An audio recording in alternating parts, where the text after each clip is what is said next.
Hi, Kendra. The topic of global expats and the $10 billion came up the other day. Once again, ha ha ha ha ha ha ha. Yeah, that's you're just as crazy as mom.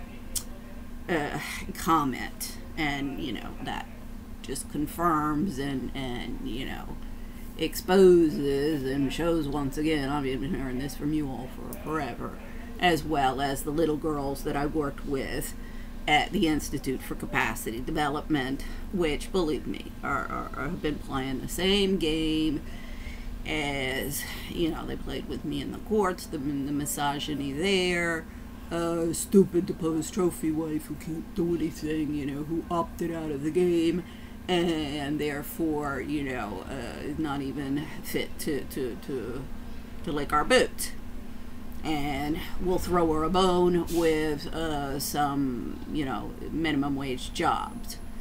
Believe me, Kendra, I've been playing that game since I've been back to Washington with all of the HR people and all of the people that I've been working with and all of the places that I've been working. But this is exactly the cacophony that all of you alpha dominance feminists and great business women, I always say, I have a sister, a great businesswoman sister, just like Trump. I'll just take a couple of zeros off of her net debt. I mean, it's the same thing with Trump, who doesn't want to show his tax returns, that you never wanted to show any of your financials over the years, because, the trust fund for Mrs. Zukowski, I think, was one of the worst. I couldn't believe that one, but anyway.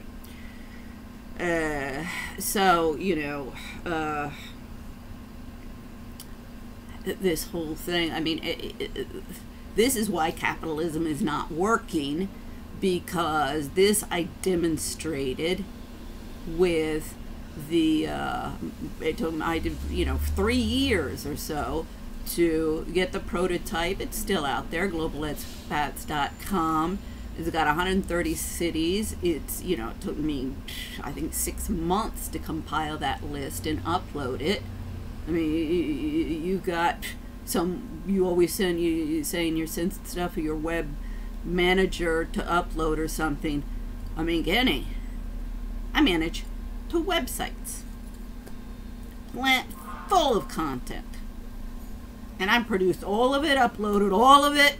Believe me, my administrative skills, this is why the Adrian Thapa and all the secretaries and ICD didn't want me into their little pool, because they were threatened by me.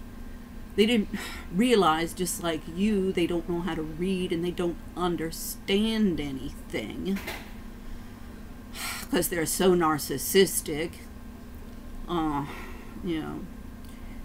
Really, you all, Duran and Jonathan, should read the book that we got from Mom and Dad. Duran and I, when we were in Florida, written by Daniel Amen, about the atrophy of the brain when you don't use it. This is what the dementia was all about, and of course why Mom didn't want Dad doing any activities, because it does, help and get him out of with the crazy lady. God, this whole thing about, they're always together, they're such a united couple. I'm like, well,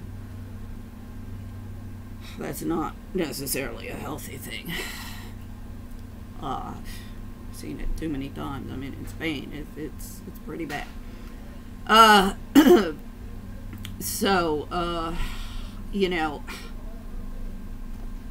do know how to run a restaurant. I mean, you said that running a restaurant was, too much work. Owning a restaurant, yeah, it's a lot of work. I mean, I'm going to end up with a couple of restaurants here.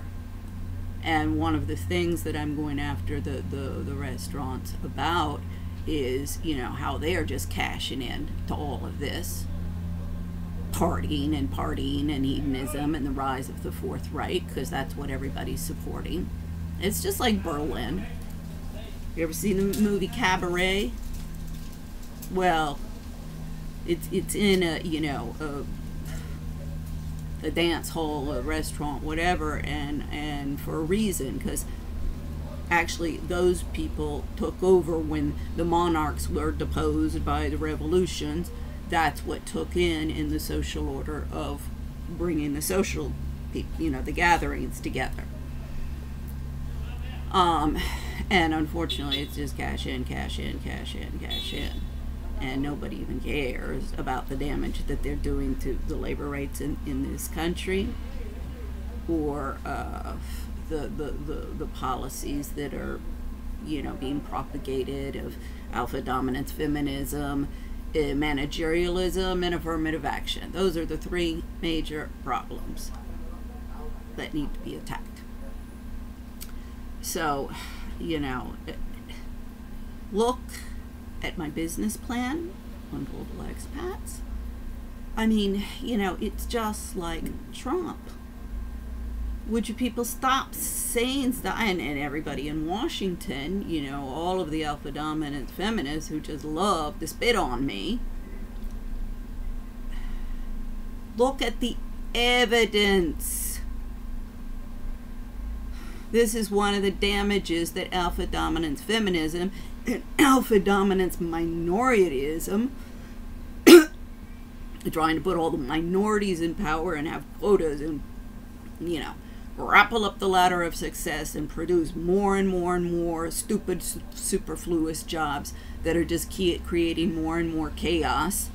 And that's why you don't want, why the you know, homemakers are being disempowered by your misogynistic rhetoric in the courts, in the workplace, in housing. I mean, I should be able, you know, as I keep on saying, Jonathan has a whole slew of lawyer friends. I mean, the lawyer that he sent me to in Florida when I got back, and I was trying to get Global Expats, you know, trying to get the prototype and go after the web designers who were in Florida, Tampa, Florida, who had cyberjacked it with Xavier, because a business developer from Microsoft was interested in the project, and that's when Xavier really flipped out, because it was when I showed him that this thing could make $1 billion a year in advertising costs. I mean, the look on his face, I was like, whoa, this guy is totally lost it. This is not the man I married. And yeah, I mean, my God, Kendra, if anybody should know, you're the one who is really the only one who has ever incited me to violence in this world when we were kids. Well, and sometimes I want to slap you when we were adults, but I refrained, because I learned from Mom that she wasn't going to ever come, you know, step in. It just let you go ahead. More fuel to the fire, the more chaos she can produce in the house, and the more bullying, the better for her, because that's her status quo that she wants there. Because then, since she can't control anything, she's created this chaos, and everybody's running around in chaos and trying to survive, so she can be in control.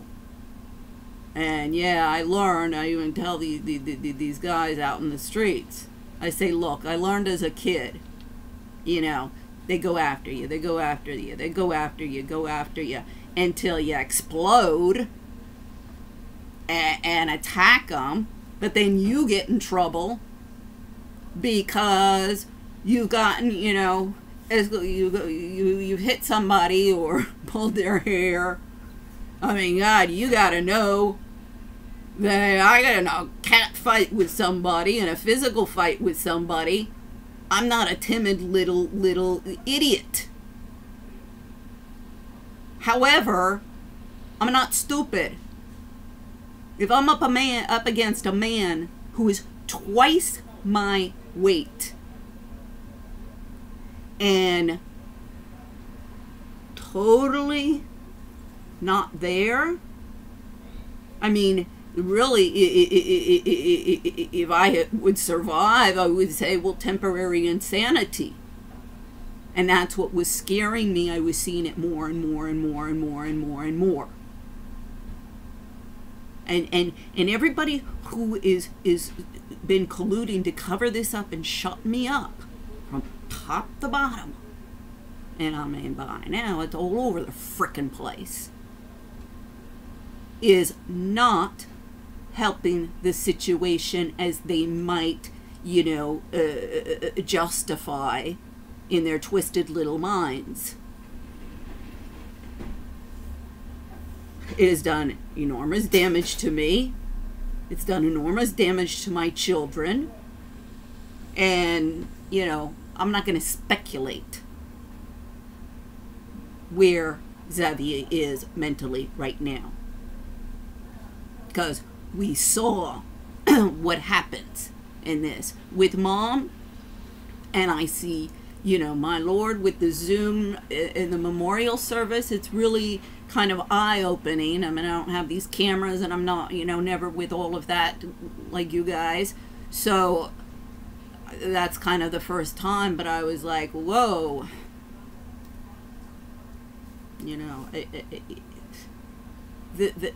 The paradigm that you all are so, eager to promote has got to stop. But the lawyer that Jonathan sent me to in Tampa said, oh, well, you have to prove that these platforms can make, this much money. You have to get one up and show, and then we can go after the guys. Well, Kendra, by this time it was 2009, maybe 2010, because of course, is the objective. I mean, I knew that with the lawyers in Spain, defraud her of everything, make sure she can't get a job in labor markets, because nobody will take opting back in women, and of course, she's going to have to struggle to survive. See, the UN report, in-depth study on all forms of violence, even shows that it is the women in society who are propagating the customs and norms that are maintaining the violence of the men. Okay, perfect case study. But by that time, Facebook was already, I don't know the numbers off the top of my head, but they were on the way. I mean, I didn't think you build it and you're going to have it the next day. I had done, an analysis of how many different, because you get different advertising stuff per page, and you've got all sorts of different pages. You can go in and Yelp, Yelp.com. You can see you got advertising space all over the frickin' place. And when I looked at the analysis of that and calculated it in an Excel spreadsheet, I mean, even back in 2006, 2007, when I was looking at this, when I first started looking at this, I got on the internet and looked at every single expat website that was out there, reports. I mean, I had been an expat, and I had been the president of Bogotá, on expat wives boards forever. So I knew it was a good idea, because I knew we needed a new association that would get rid of all of these, social climbing little bitches and backstabbing bitches that are in these organizations. But I still did my homework, which anybody who's starting a business should be doing, but they're not. That's why you keep it a closed, restricted group of people so that, you know, nobody has to do any work. I mean, Dad even said to me in 2007, I said, you know, Dad, I was always admired you so much for, you know, and he said it was hard work. There's no, you know, even the smartest person in the world can't, you know, cut corners, and you have to work. And another thing he told me, he said, one of the problems is not just all of the mistakes everybody's making now, but it's that they're building on mistakes made in the past. One of those mistakes in my arenas is that our problems of today is not macroeconomic nor microeconomic issues, it's managerialism. That's Burnham, 1941. He was an American philosopher. Believe me, for the past 12 years, while you guys are, you know, off partying and making money and, you know, jet setting, I've been here studying, looking at all of this stuff. I don't believe in maggot chickens. I know, and I know how to put it together. This whole thing, you're just like, Mom, no, I know how to put things together. And that's, of course, why, you know, Mom was always, yeah, it wouldn't help me. I mean, the lawyer in Tampa, I was like, because he said, oh, you have to prove it first. I said, buddy, it's already been proved. The business models, that's what I mean, Susan Feeney told me, she was big, you know, oh, I'm a big wig international marketing person at Bank of America. Of course, she, you know, they laid her off, they let her go, as well as her husband, both of them. I mean, he's a lawyer and he doesn't understand anything about law any more than she understands something about marketing. Is, you know, Daron Oakira is this big marketing major. Excuse me, Kendra, one of the things that I prove in all of my work in my own business is one of the things that my marketing major 101 at GW said the first day of class. He said marketing is about identifying your market and fulfilling their needs, not producing a bunch of crap and then hoping a crapshoot with, you know, 70 to 90% of the businesses failing in the first 5 to 10 years and hoping it'll stick. And that's okay, because we got a flood of money. Oh, we're running dry in the United States. Well, we got globalization, so we'll just, you know, get that flood of money from elsewhere. Well, guess what? The Russians got on board on that, the Chinese, the Indians, the South Africans, the Brazilians, all vying for, you know, global dominance, and it's going to end in another world war. And it's this, you know, me, consume of this country that started the golden age in 1980. That is, you know, the motor behind that. And this family is a perfect example of not only, you know, why it will eventually be self-destructive to everybody in it, as well as the United States. I mean, this is why Trump is in power in Washington. This is exactly one of my points at the beginning of the letter to Prince Charles, that of course you all have never read. I mean, it's God, when I do finally get a voice, it's going to be like, what, you produced all of this? But nobody in your family was even interested in anything, and they just, you know, called you stupid.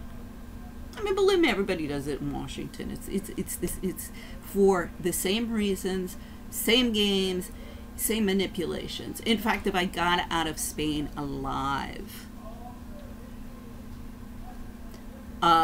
it was because I have been in this Machiavellian environment my entire life, and I see the games with total clarity.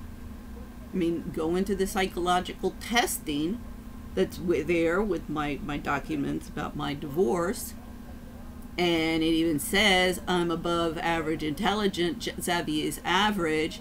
And believe me, when we got those results from that psychological testing, that backfired in their little plan.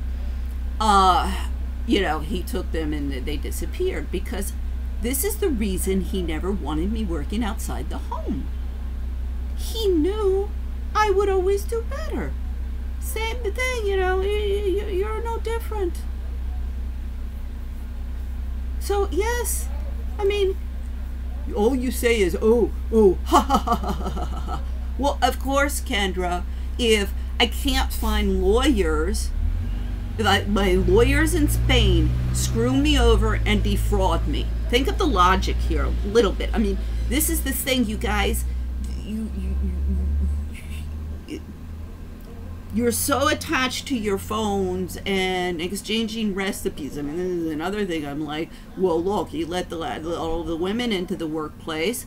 All they know how to do is exchange recipes and talk about, you know, their jet setting and their social climbing. That's no different from the country clubs. And one of the things that I parallels, that I show with all of these PhDs and MBAs in Washington, who jet set to the conferences to have their affairs. Because believe me, I was told about that when I started at the IMF Family Association, from the wives. That's what those things are for. Because they're all in bed with the alpha dominant feminist, the managerialist, and this affirmative action. Let's put all of the minorities into positions of power, so it's creating more and more chaos as everybody's fighting for the jobs. And I mean, you know, that you said to come up to Chicago, because what I needed to concentrate on was getting a roof over my head and some safety and security. And of course, this is one of my points all the time with all of these other domestic violence activists. And one of the reasons they don't like me, and I'm not in their little club, because I didn't get into the little club. See, this is the same with, you said, with Foxcroft. I didn't excel at Foxcroft, yes, because Foxcroft was about, this little club and clique and all of these secret clubs and everything. Dawn said that you and she had gone to middle class schools in England, but I mean they had girls from all classes, but one was Lady Henry at the Bathurst, whose brother is a good friend of Prince Charles, which, if I had global expats up, Kendra, then people would be looking at everything that I'm doing. But see, since my husband tries to destroy it, my family doesn't give me any support when I get back to the United States. I mean, Jonathan, come on, a banker in Spain is going to look really bad. I should have been able to get the money like that. If I hadn't had an abusive husband, I would have. And we'd be sitting pretty, and we'd be, multi-billionaires, and I would have liberated Dad. The first thing that I would have done. And I'm sure that's also part of why nobody wanted to help me. So, you show me, as again, I keep on saying to everybody who's playing this game, see, this is the thing. I mean, all of this university, higher education, and we got to get everybody in higher education and in the IMF, the university, and we just need to get more training and more and more training. I mean, my bachelor's really served me. I know more about law from one commercial law course, undergrad, business. You know, you say you went to business school, well, then you should understand everything that I'm talking about. Commercial law 101. One of the things he explained to me, he said, if you ever get in a fight, get everything in writing and don't do anything illegal, because it'll bite you in the ass when you get to the end of the line. Now, you all know I always go straight and narrow. That's one of the things I've always been criticized. I'm too good to do for this world, just like Dad. Oh, I've heard that I don't know how many times. And I just, Xavier used to say that to me all the time. And he always say, don't you see people are just using you? Don't you see? I said, I see how people are, you know, working me all the time. I see it right away. I had a great boot camp training when I was little.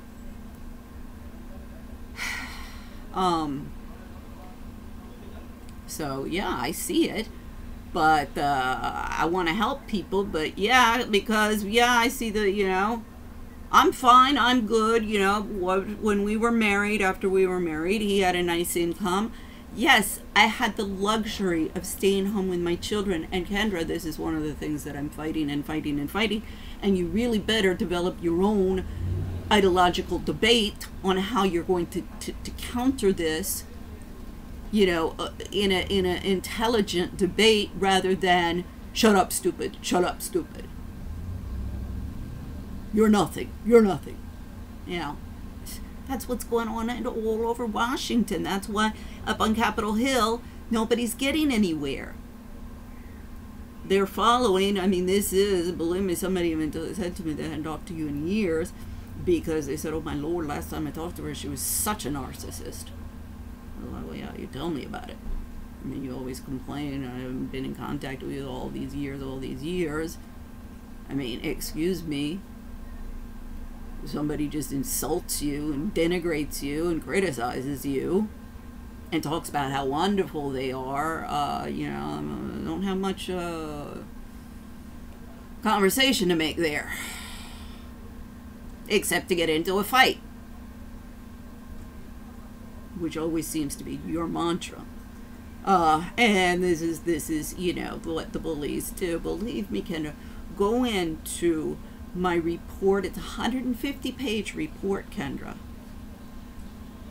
And I can assure you, when I do finally get a voice and these people start reading all of this stuff, it's not going to be, oh God, this lady is a crazy wacko like you guys want to propagate in your little fantasy world. I mean, you know, Mom always did that. So, you know, anyway, it's not going to work. So, you know, explain to me where this didn't have from the beginning, and where I didn't do all of my research and I haven't done all of my homework, you know, after the guy in Tampa said, no, you got to prove. I was like, okay, great. Yet another lawyer who doesn't have a brain out there. Because that was easy to prove. And if I had gotten those web designers into court, I'm sure what they would have said was that, oh no, it was her husband who paid us to do this. And then I would have had, you know, confirmation that that's what happened. And then, of course, it's just more evidence of the abuse of Xavier. But of course, this is what all of the feminists want to cover up. Because, see, Kendra, what nobody likes, and I know this, see, I know what's going on in your head, because I've been working with the domestic violence people for past 10 years. When you saw what happened in the Women's March, and all the infighting and the backstabbing. Same dynamics about, you know, Mom, you, Daron, and oh God, I mean, Ron really played her hand with the memorial service and the re-recording. whatever. You know, she really, she should read the book about Daniel Amen and take some heed of those words. You know, with all of the backstabbing women that I was on the board with, you know, this was particularly in Bogota. And, you know, with Xavier's position, I was amongst the ruling elite of the Anglophone, the Francophone, and the Hispanophone, Kendra. And, you know, they believe me, I did not kiss ass and social climb at all to become the president of Bogota. To the contrary. And Duran should know all of this. Kendra, I had been first, don't you remember in England how the Americans were hated? Well, the French, even more so. I mean, and see, if I had been a fat, gum-chomping, hick woman, like, you know, all of these little bitches over in the Institute for Capacity Development are so jealous that I'm not. This is, you know, being a trophy wife and a debutante and all that crap. It really, really, really incites jealousy amongst the little bitches out there. But I don't see, this is again, no, I'm not like Mom. Yes, I learned that the trappings are important, but what a real lady is what you are inside. That's one of the points that I make with Xavier's grandmother, his maternal grandmother. She was the saving grace, I think, for him. She was, I think, the only positive person in that entourage. But she had a tough life. Can you imagine being, having a child by a communist in post-Franco? He's had to flee the country. Now you have to understand, you know, they like persecuted the wives and the children of these, you know, guys who had fled. And she, you know, even at the end, barely literate. You know, even after, I don't know how many years in Morocco, she only spoke Spanish. She understood more French than she would let on. Because when we'd be speaking French in the family, they'd be, oh, no, she understands more than she'll let on. You know, a woman who had a tough life. Her daughter always complaining, you know, how, you know, her mom had been, you know, tough on her. I was like, excuse me. This is post-Spanish Civil War, and I can imagine what that woman was up against. She didn't abandon you, because I saw a report one time on it was a woman who had written a book from an orphanage run by nuns. One time they would wake up, and I don't know if this happened on several occasions or just once, but there was a cadaver of one of the girls on the table, and the other girls were told, see what happens if you don't obey?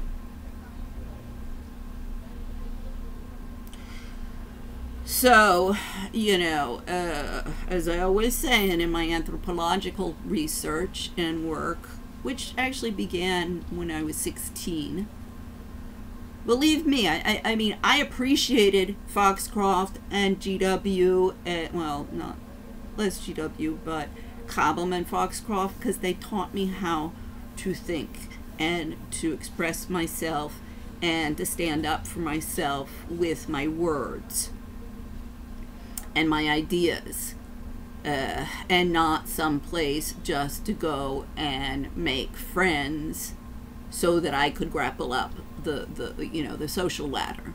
in the States or Europe. I know how to conduct myself, and that's why one of the reasons why I was pushed into being president of Bogota. Okay, so I didn't want to do it, and they had approached me. I forget which year. It was several years before I left, because I had gotten on the board. I got on the board of the American Women's Club as secretary the first year I was there, because we had just arrived and Xavier never wanted to have anything to do with Anglophone communities. So I wanted to try and, make some friends, but even, Xavier, see, this was part of the isolation. And, quite frankly, the board, I was like, oh gosh, this is like a sorority. I don't want any of this. So then with the French one, I kind of overlapped, I think, actually. And it was Magalon Orleans who was stepping down because of some infighting and things I kind of later found out. On the board to do the manual arts stuff for the kids. And you can see I'm doing something now. And I said, yes, of course, I'd love to do that. But she didn't mention when before I said yes, that I would be a board member. Then she mentioned that afterwards. And I was like, okay, so you can't back out. So that's how I got on the board. And then I had been approached when one of the president was leaving the country, and by several people, and several times, and I was like, you guys, nobody at the embassy particularly, and the little corporate people and stuff is going to want an Amerloc as president of the French Expat Society in Bogota, especially one who dresses and presents herself better than any of them. But see, it wasn't that why the people who had come to me and asked me to present myself. It was because I cared about everybody. As one woman came up to me when, right before, a couple of months before the elections, she said, oh, I was told to ask you, about whoever, that everybody and where everything is in Bogota. And I know more Bogota than Duran after 30 years.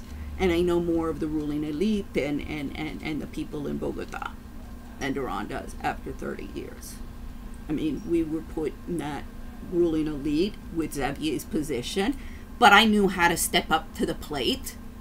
I mean, Ken, all of this entertaining that you do, and I did that. Everybody always says, oh my God, you should open a restaurant because you run one from your home.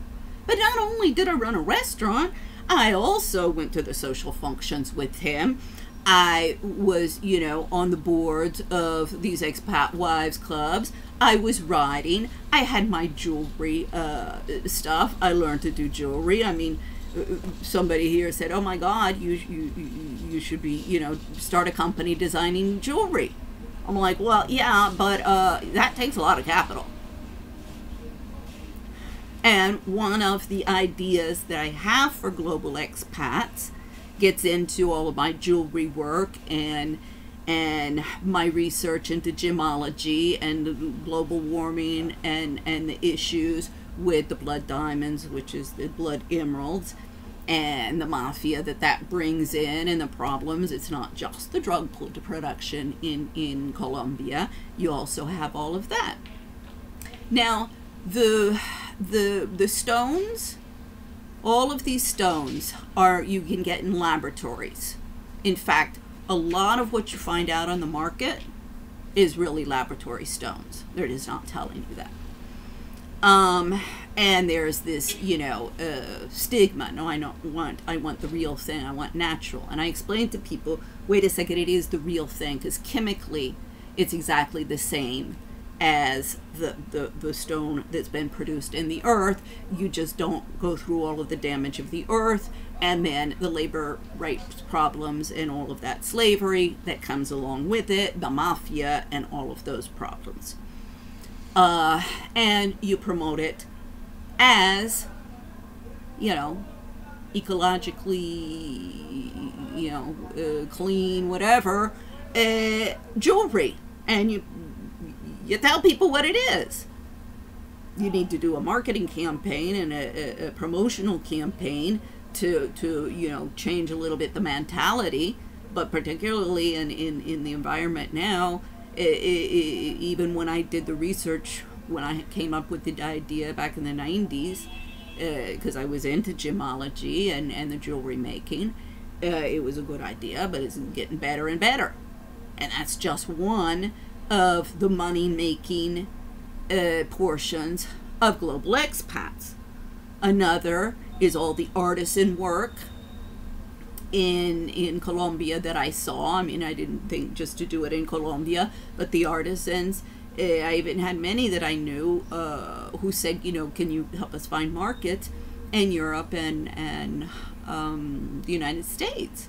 And I explained to them, because I did a whole thing, I did a whole research. I went down and I went to all of the different agencies. What paperwork do I need to do? What do I need to do to start a company? I'd asked with Duran about Peter, because he does import. This would be export.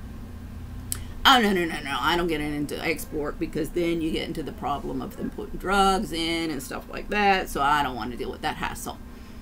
Although I knew a woman, her husband exported flowers. Now flowers, Colombia is the second biggest exporter, producer and exporter of flowers. They come after Holland. So this is a big business. I mean, and it's a good business. It's a clean business. And although we need a little bit more food for people and less flowers.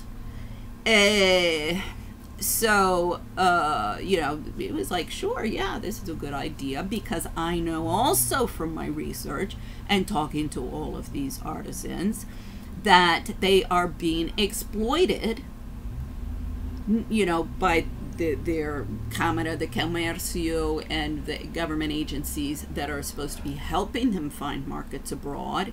Instead, they're being exploited by them. And then also there's the problem of, in the West, people, you know, using their designs and them not getting any kind of royalty or anything. So those are two issues. I mean, this is exactly, gets into the SDGs. See, this is what I, you know, keep on explaining. I even explained to David Stockman, who was the architect of the Trickle Down. Trickle Down increased your income inequality because the ruling 10% and who are holding the money strings, the purse strings, you know, are narcissistic and only interested in jet-setting around and schmoozing and cruising and luxury items and keeping up with the Joneses. So the international community is just as narcissistic. I've seen that. I've been amongst them, you know, since I left the United States, hoping to get rid of this. So I know for a fact this is why I came up with the idea for global expats. So you already have, I mean, the website, I mean, as you can see, the model from day one hasn't changed. This idiot web designer in Tampa, I mean, I documented all of that. I knew, boy, was I documenting all of the crap he was pulled with me. And I got it saved. God,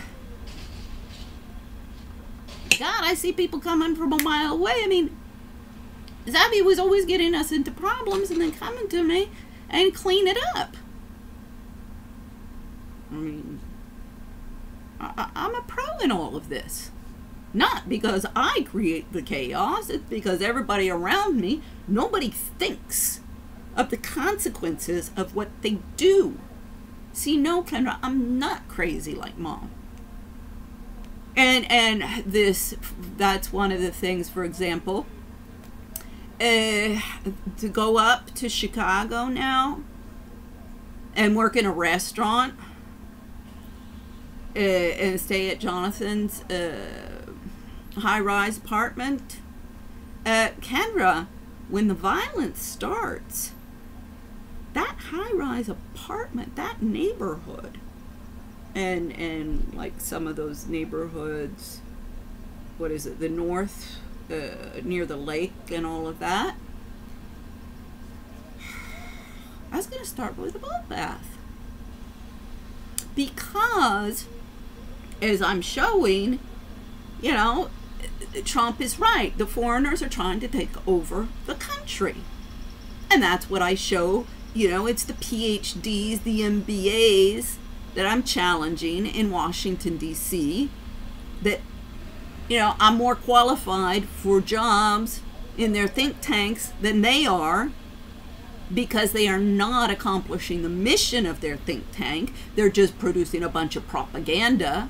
So I got my own think tank going on to counteract that.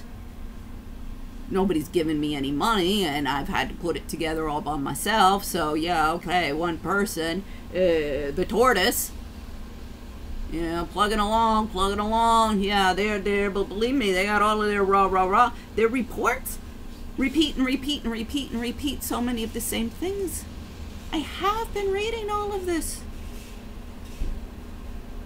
But, you know, see, I know with my mind, that's why I know I gotta, you know, eat right, exercise, you know, that I can't just be focused on reading. I mean, hell, when I had my kids, when they were babies, no, I didn't read anything except Dr. Spock's baby book and Adele Davis. I mean, you know, a Wall Street Journal article here and there that Zebu would bring me from the office. They would usually be a week old or even a couple weeks old, but you know, you get what you can when you're abroad in those days.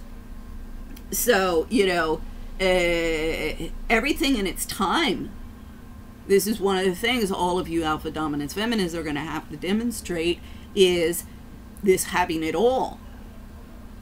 Now, I want to see, you're screwing up the workplace, you're screwing up government, you're screwing up social orders, you're screwing up your kids.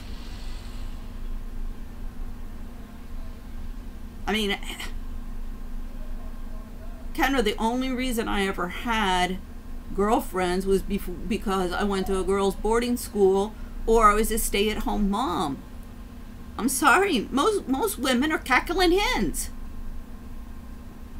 We used to go out to lunch on Sundays in Brussels with a group of families, and I liked to go because there was two twins of 6 years old who absolutely adored my babies and played with them, you know, nearby. They had a big room with a big table, and we'd go up there, and they could, you know, we would take the, you know, toys and stuff, and I actually was able to sit down and have a meal with both my hands.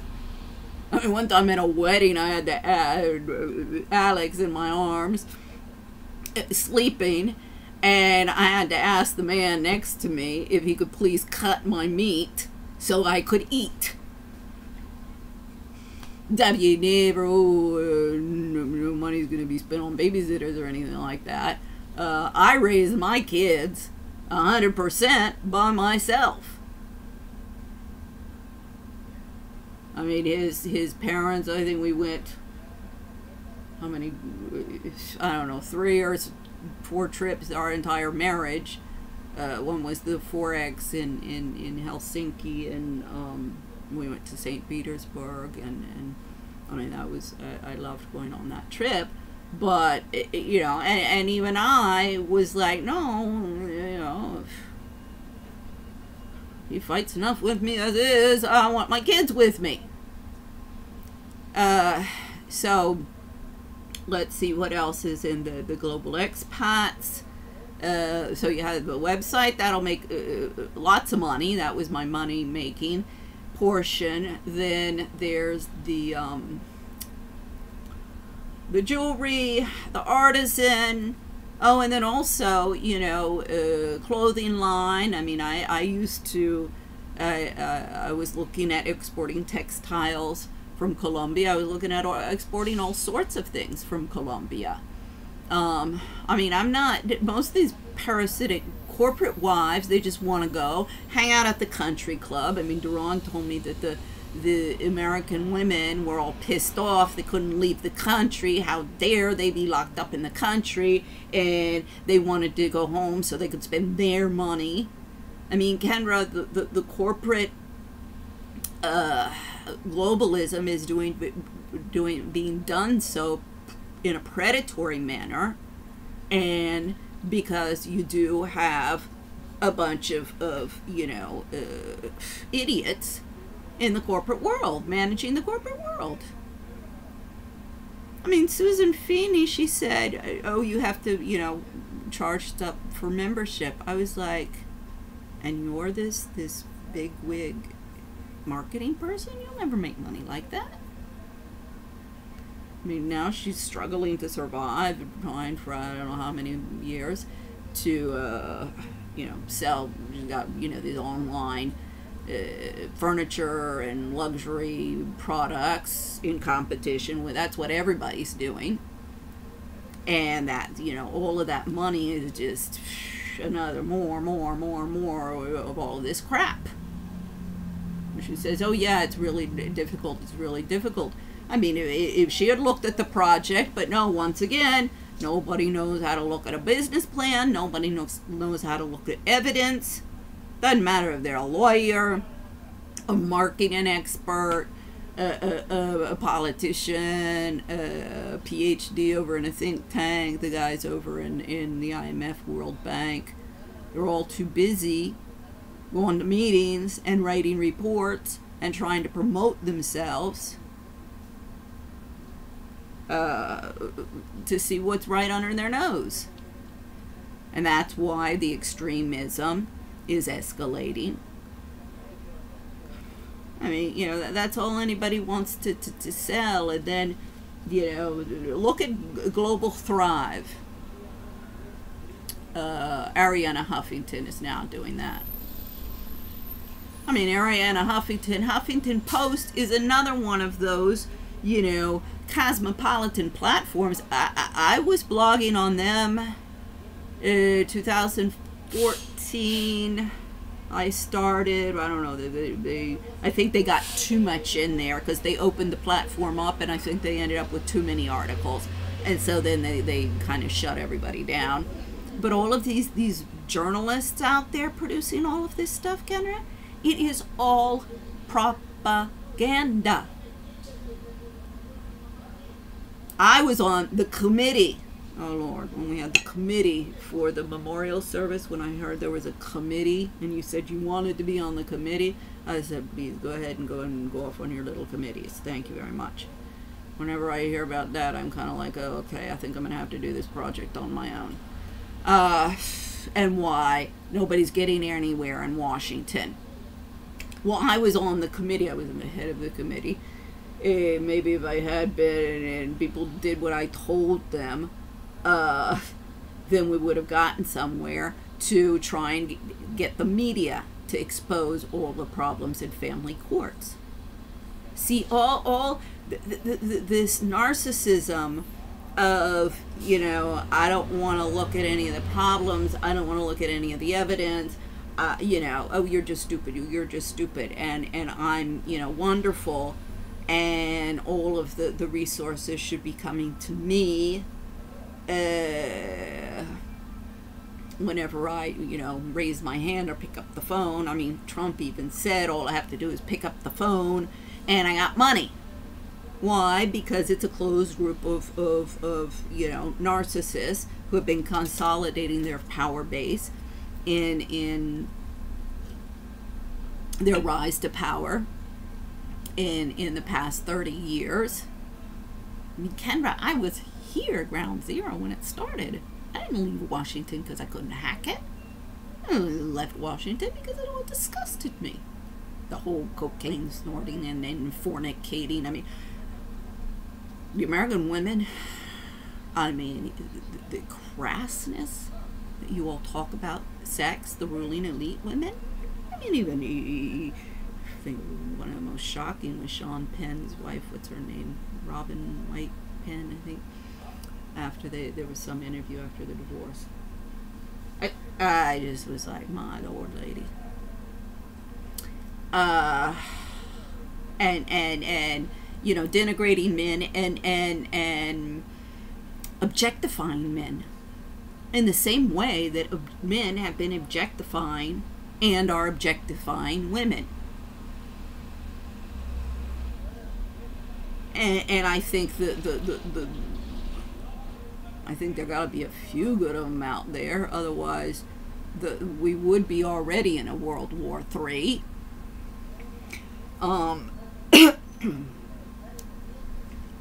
Need to stand up. But,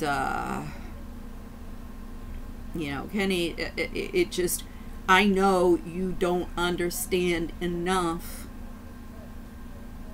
about anything. Don't have the intellectual, I mean, this was, you know, Mom, intellectual curiosity, it is important. It's important to be curious about the world, about the things around you, about the people, rather than just yourself and making money. And I mean, you know, how many examples do I need to hand out there to show people this doesn't end well? This is self-destructive for everybody. In this country, we've got rising mental disorders, drug addiction. I mean, this country's going to shit. And I don't know, you know, I don't know if you guys thought that, like, I'm sure you're just like everybody else. Oh, she has these illusions of grandeur. She has these illusions of grandeur. Because I know, first, it's your jealousy. That, you know, deep down, subconsciously at least, you know that I'm right. Because you know me all my life. All your life. And this family knows that their propaganda about me being stupid or crazy or whatever. I mean, Kendra, come on, please. You know, Mom, at the end, she'd burned so many bridges. You know, that's why when she came up here to persecute me and lock me up, just like Trump, for supporting Hillary Clinton in 2016, you know, I was like, yeah, okay, political persecution from my batty mom, I'm not afraid of. You're not going to get me into this psychiatric ward. And to this day, oh, someday I hope to find out what the whole narrative was there with Caroline and why my Vote Hillary campaign was the Antichrist. What would Jesus think? Kendra, this is the mentality of the women out there who are controlling the narrative and controlling the conversation. Oh my Lord, everybody wants to be a part of the conversation.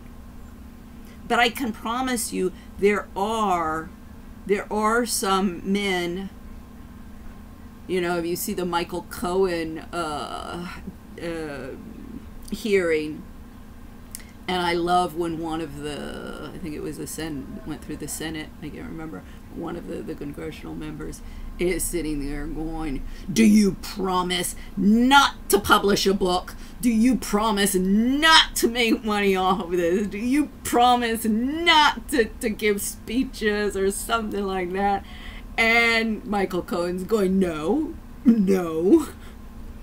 Because of course this is part of the game, and the cesspool is you get involved with this stuff. Okay, you go in and to your country club prison. This is the same thing they do with the bankers, and they've been doing. When I saw Mike Milken is still in the game, that was in 2016, I said, you have got to be kidding me. Now, he was brilliant.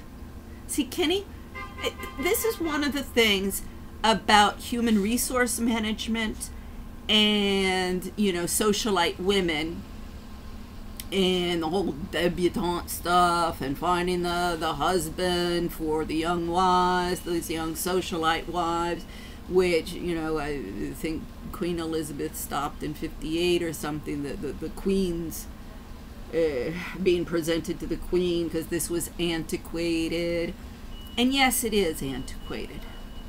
However, the reason for that institution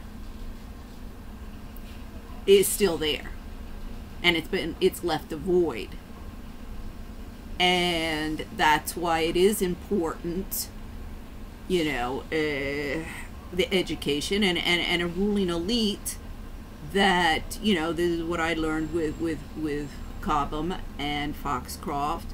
Yeah, there is justification for having these private schools and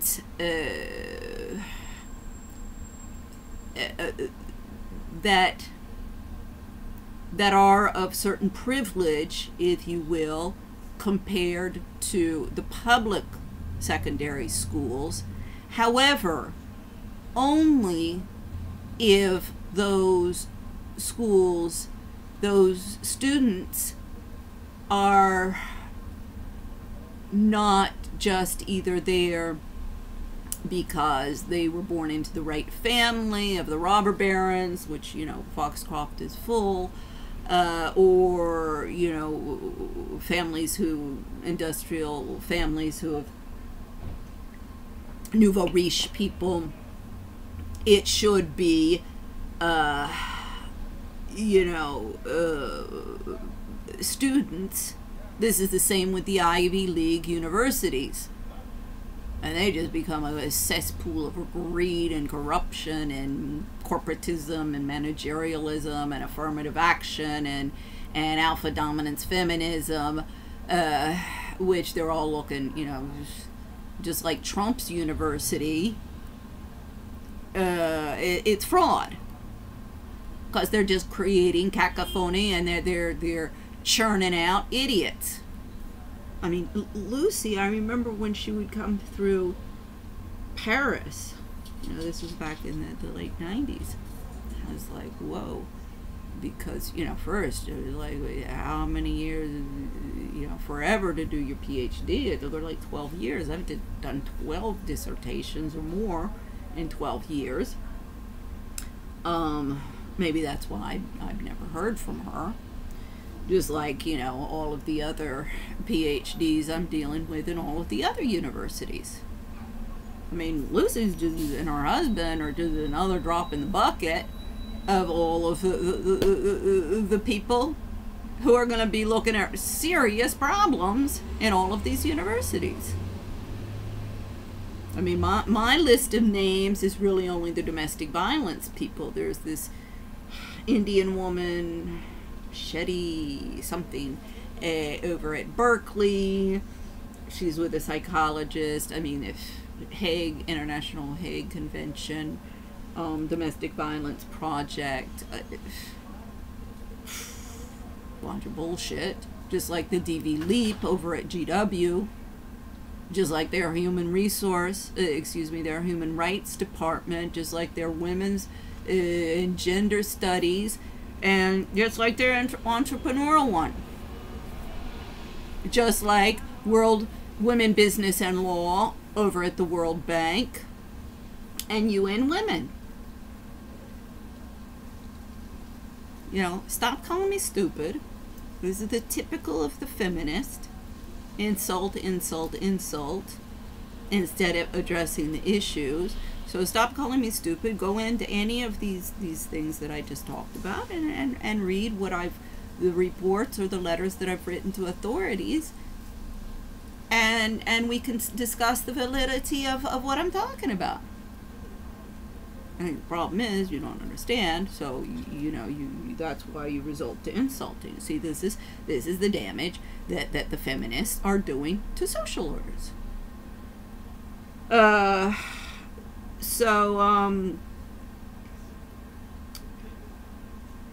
Whatever. I mean, I think that's, let's see, was there anything else? I mean, of course, I would do my own with the global expats. As I said, wanted to do, jewelry line, clothing line, promote the different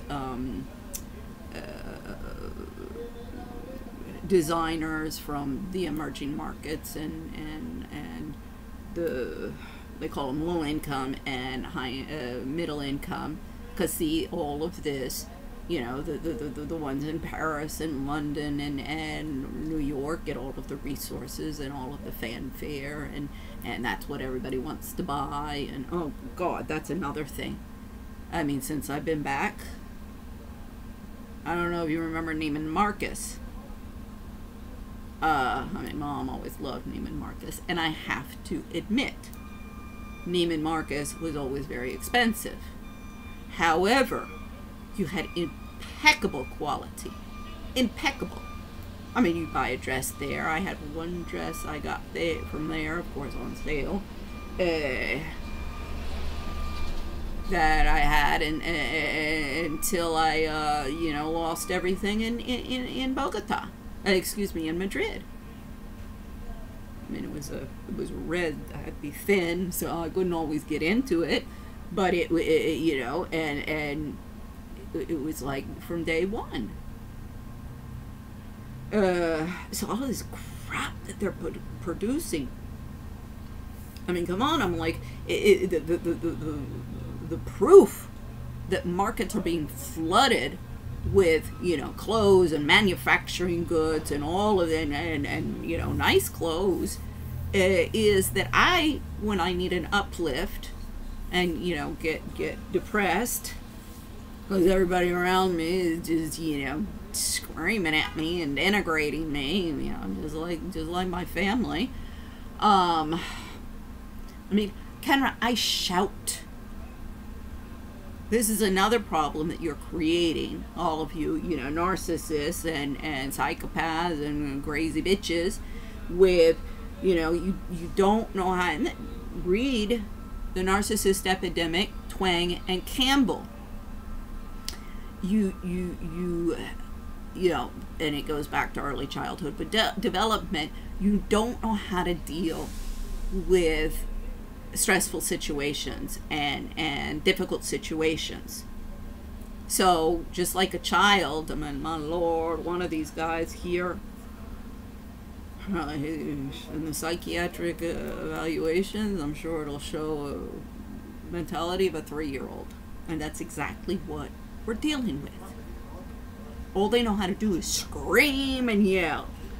Explained to somebody, I said, there's a difference between when when you're getting pissed off and people are giving you shit, or there's chaos and it's an emergency and you start shouting orders. There, shut up. No, that's not gonna happen. And you know what? You're gonna be up shit's creek if you don't get your shit together. Now, that is shouting at somebody. And that's not even threatening them. Because threatening is, I'm going to kick your ass, or, because even I'll see you in court is not a threat. Unless, they haven't done anything. But this is the appropriate response to someone who's not doing their job or violating your rights, is you get your shit together, you do what you're supposed to do. I'm the citizen. You are the civil servant. You work for me. I don't slave out there to produce tax money to pay your salary so you can sit on your ass here giving me attitude. This is what the people want. And believe me, I went through it in Spain, and I've been through it here in Washington. And yeah, see, this is the idea. Keep me on minimum wage, jobs, and struggling to survive, so I can't concentrate my efforts and resources in combating all of this. I mean, I know that's the end game. Believe me, I know for the beginning. I mean, you start looking into anthropology, sociology, psychology, even psychiatry, Kendra. See, all of you alpha dominant feminists who want to defend the having it all, ideologies and the hate crimes that it's producing. These aren't victimless crimes, Kenny, with your oppressive and denigrating ideologies. This is producing a lot of victims. So you better get to work. Well, the party, grapple up the ladder of success and get into positions of power. Well, I mean, yeah, Kendra, you're a little mosquito out there. I know, believe me.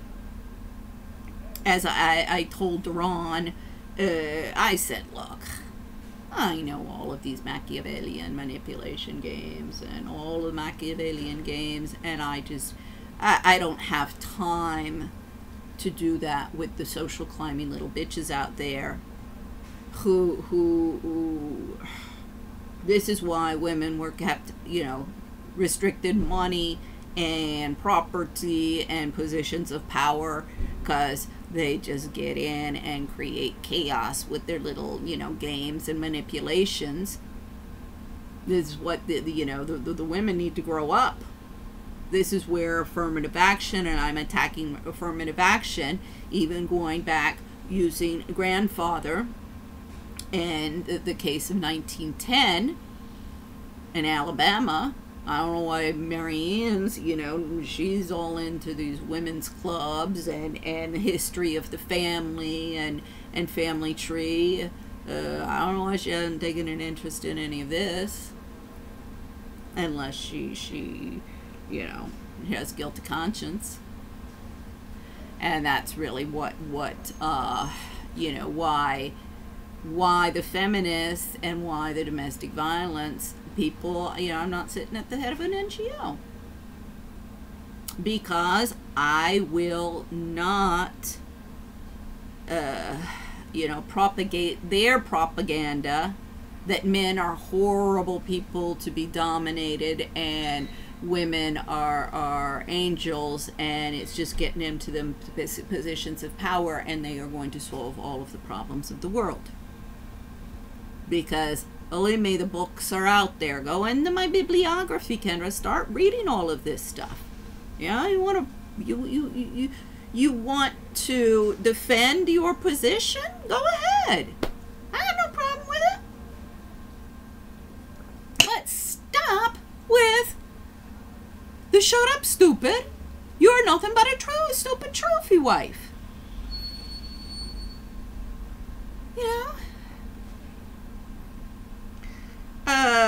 And of course, I'm on minimum wage and struggling to survive. I don't have time to read. I don't have time to go to conferences. I don't have time to do all of that. This is really, it's really showing, because I have produced the political platform that the National Coalition Against Domestic Violence told me was needed in 2010. I said, okay, see, this is again, I'm not a crazy bitch. Like, Mom? No. She said, this is what's needed. I'm like, okay. And this is why I'm always pushed in positions of power, Kendra, and leadership. Not even really power, leadership.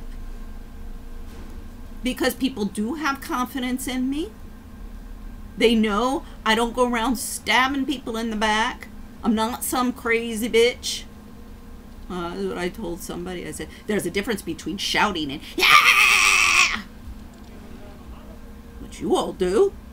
My Lord, when I saw those Zoom videos, I mean, really, I laughingly, but it's not funny, say, my God, I could do a Cinderella sitcom of the evil stepsisters and Cinderella running around, you know, working. And them sitting there going, oh, I'm so tired, I'm so tired. Do this, do that, do this, do that. It's like, my God, you guys are just as much out of control as everybody else in this town, everybody else in this country. And it's destroying the world. So, you know, yeah, excuse me, Kendra, this is a political platform. Trickle down's not working because all of these narcissists that I know, many of them, and who have been, you know, dropping the ball. See, you guys, you're lucky because you don't have any legal obligation to assist me. Moral obligation, but no legal obligation. Now, the State Department, the consulate, they have a legal obligation. Same thing with Jen Shaw. Does she have an legal obligation to assist or care about that the Center for Missing and Exploited Children is in the business of trafficking children? And then, Kenny, this is documented. You remember when the whole QAnon thing came out with the debates? And they were asking about this QAnon. Well, see, and it was the Democratic Party was some sadistic pedophile ring. Probably what's happening is somebody gets a hold of cases that are happening. This is happening. That are, you know, in a cover-up. And even a pedophile ring. I saw one documentary that horrified me. That was the National Football League, and you know, all the money that's going in there and all of the partying. And there was a group. I mean, okay, it's not the whole thing, and I'm sure most people don't even know that it's going on because it's covered up by the press, by the people around them that would know about it, and by the courts. But they are actually having women are producing babies who from birth are being raped and being told that they are you know, being created, brought into this world to serve the sexual deviancy of these men. And believe me, it does. I mean, you know, we see schizophrenia. That's usually what we're seeing is it's related to sexual abuse as a child.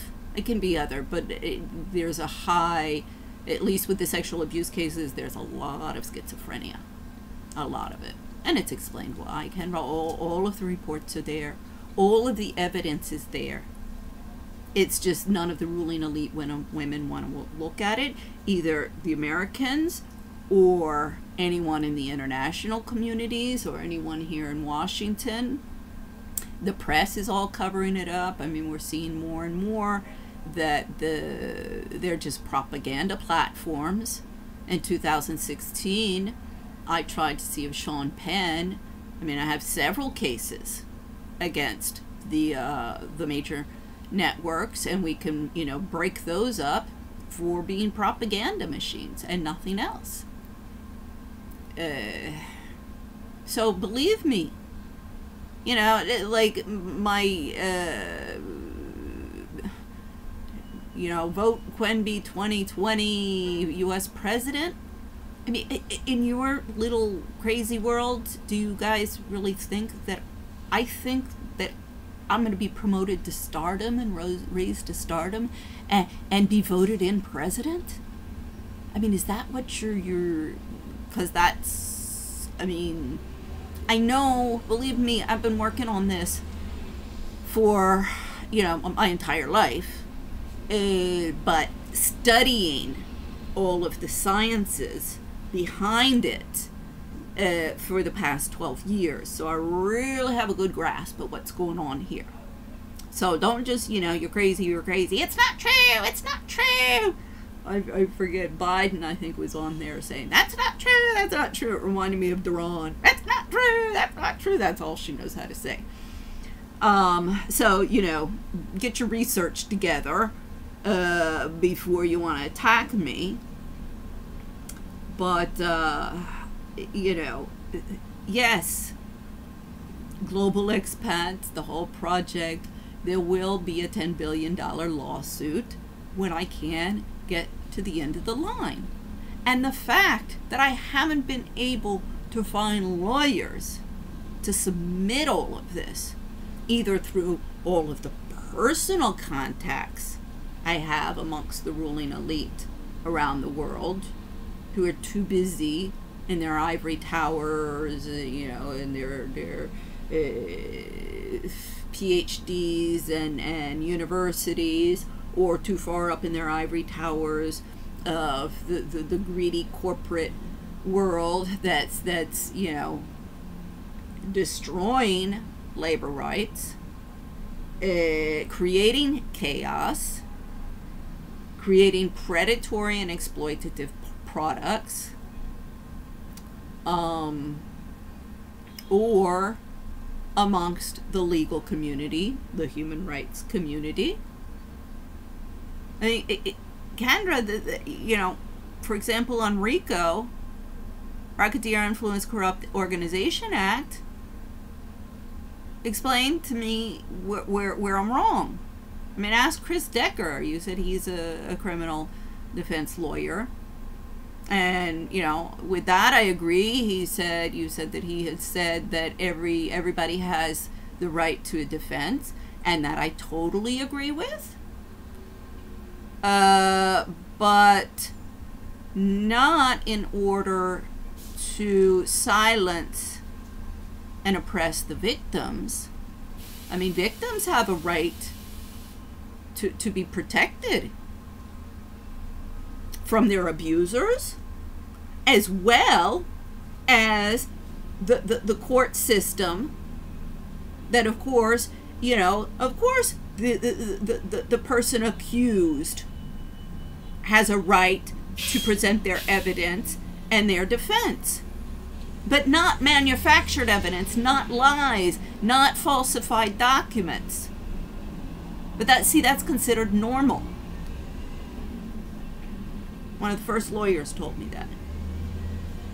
And we even have one of the jurisprudences that I pull out in my argumentation, and on my activism website, my letters to the State Department and Congress, it's Avena, Mexico versus USA. It was the International Court of Justice, I believe.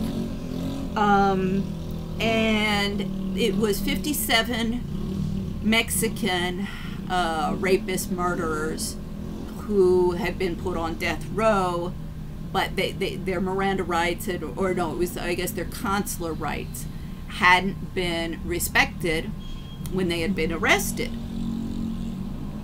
So yeah, this consular right thing is the same as a Miranda right. You may have heard of that. You have the right to remain silent, and you have the right to legal counsel. Well, when you're in a foreign country, as in a, you know, with another nationality, you also have the right to consular notification. Now, if you were stopped, and this is exactly what I did when Xavier and his cousin and the 4 cops stopped me. I mean, my family didn't care. His intention was to get me in prison, and believe me, we know this from all of the cases. This is happening all the time. There was a woman in a Spanish woman, Maria Jose Carrascosa. She knows me very well. all the, you know, Kenny, all of the domestic violence people know me, and they know all of these things that I'm saying is not bullshit. We got all of the evidence. And Maria Jose Carrascosa, she spent 8 years filing habeas corpus. They didn't even have jurisdiction. The courts are a frickin' mess. And the courts are a frickin' mess because traditionally they've been a frickin' mess, but also this war on drugs that the left and the right want to continue, and why everybody wants to shut me up. They want to continue because it's, you're all cashing in too much. You ever heard of derivatives? You might want to look up that word. Well, that's, you know, there's a derivative effect that can be demonstrated through the sociology. I mean, LinkedIn and all of the network, you know, you got your first network, your second network, third network, and all of these profiles and how everybody is, you know, their connections and everything is going to be extremely important in cleaning all of this up. So, you know, I don't have any illusions that I'm going to be launched to stardom and become president. In fact, I even say last thing I want is to be president, and that's why I'm the best qualified for the position. No, it is the same thing. I don't know why you people can't get this into your thick heads. Oh. You gotta produce cause. Yeah, in that case, I'm staking a claim. So that win is the same thing that I did in 2016 when I called for a dissolution of the American government when Trump was voted into office, because I knew this would happen. Okay? One of the stupid idiot women, she does court watch, has an NGO, of course. She sends me a message on Facebook or LinkedIn, wherever, saying, well, I can't support your calling for an overthrow of the American government. God, idiot. Calling for a dissolution of a government is not calling for a violent overthrow of a government in any way, shape, or form. And the fact that some woman who's doing court watches would say that to me and think that just highlights the problem. In Europe, they dissolve governments all the time, all too often. They never deal with their problems. They just dissolve it and get another and another and another and another and another. Yes, so socialism is not working, but not at all for the reasons. This is another thing. You really better start studying up your political science to debate me on these issues, because socialism is not, you know, what you think, and things are not working in Europe for the same reasons that they are in the United States. And believe me, oh God, this whole debate about the health care, and we're getting into socialized medicine, and the government is going to control that. Even in Europe, Kendra, the system, you have the public healthcare system, but there is a supplemental private healthcare system, and it does work much better. And you do need to have a public healthcare system, but you need to produce healthy societies, and not hypochondriacs, and not all of these mental disorders, and not everybody doping themselves up on all sorts of pharmaceuticals. I mean, my Lord, since I've been back here, they talk about all sorts of this pill, that pill. I'm like, hey, you're calling the black people in jails drug addicts? Or drug dealers?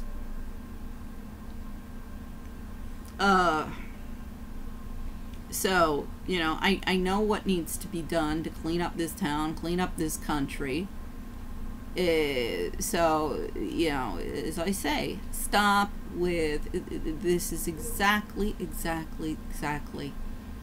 I mean, I should thank you. It's like I have my own personal coach on the narcissism epidemic and alpha dominance feminism and all of what the backstabbing bitches, you know, who are so, you know, oh, I just like, Mom, oh, I just think it's just wonderful what you're doing. You know, are saying behind my back, because you got never any problem to say it to my face. So, I think that, you know, explains my global expats and how, because I've been working on my SDGs, this is how it brought it in, and this gives me a great example to explain, you know, let's see, the trickle down didn't work and is creating income inequality because all of the narcissists are in control of the purse strings and in control of the courts and really want to cover up what's going on, all of the corruption in the courts, because of course they you know, they're doing things that are illegal, and therefore they don't want courts that would be bringing them to account. And so why it's in their interest to keep a corrupt court system, which of course the war of on drugs, creating the money, but then also all of the corruption. You see it, you know, check out any of the, you know, Kenny, yeah, I've been alone here in Washington. I don't, not like you or, you know, this whole narcissistic thing. You got to be with a herd of people, and you need to your support group, your gang, so you know you can have power. No, I mean, Mom one time was at the end said something about me not having friends. I was like, what are you talking about? I was like, ugh, just another one of your little to try and denigrate me. You know, just like you with, you know, you never excelled at Foxcroft. No, I did not excel in that whole party, let's go out and be friends and cheerleaders and you know, cliques, and this way we can, you know, bully the others and gain power. No, I've been a very independent. I mean, I got, you know, well, little much after 12 years, but believe me, as I said, Kenra, I left Washington in the 80s not because I couldn't hack it. I mean, I think that's why you left Boston, and you're just like Xavier. You see, he created this whole thing that I had been, and it's in the court documents. I mean, you know, can't say, oh, you're just being paranoid, you're imagining something. No. That's always the you know, believe me, the psychiatrists are, we got that, all the documents there as well. There's a Lundy Bancroft, you should look at his work. Jonathan should look at his work and maybe talk to him. I think that would be some good advice. But you know, the whole thing, it's gotta stop, Kenny. And I know, whatever. So I hope, sorry, I started thinking about Jonathan.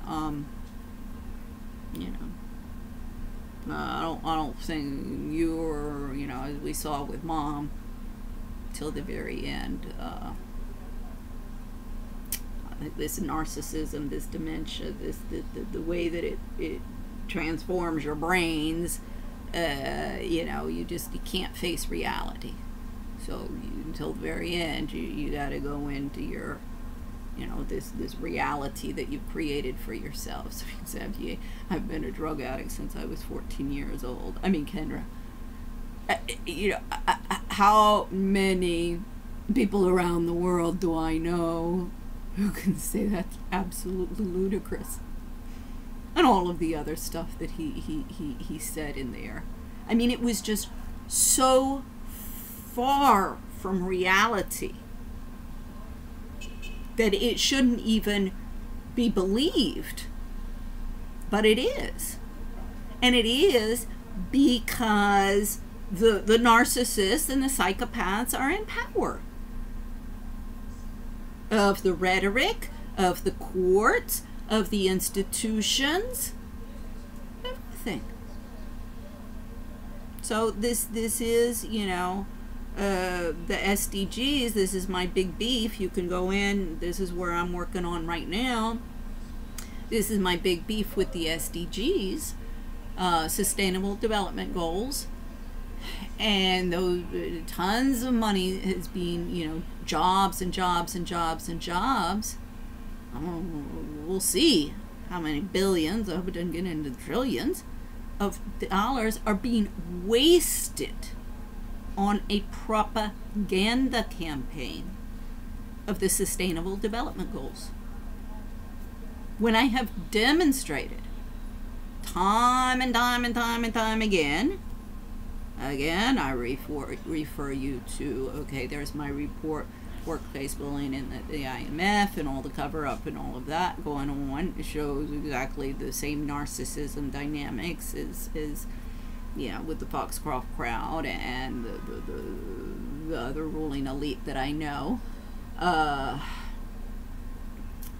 And then I started doing these you know, oral presentations, videos, because nobody reads, nobody knows how to read really. This functional illiteracy, because everybody's too busy partying. You know, this whole thing about keeping the restaurant industry up, that's another one of the, you know, you jumped on board on that one.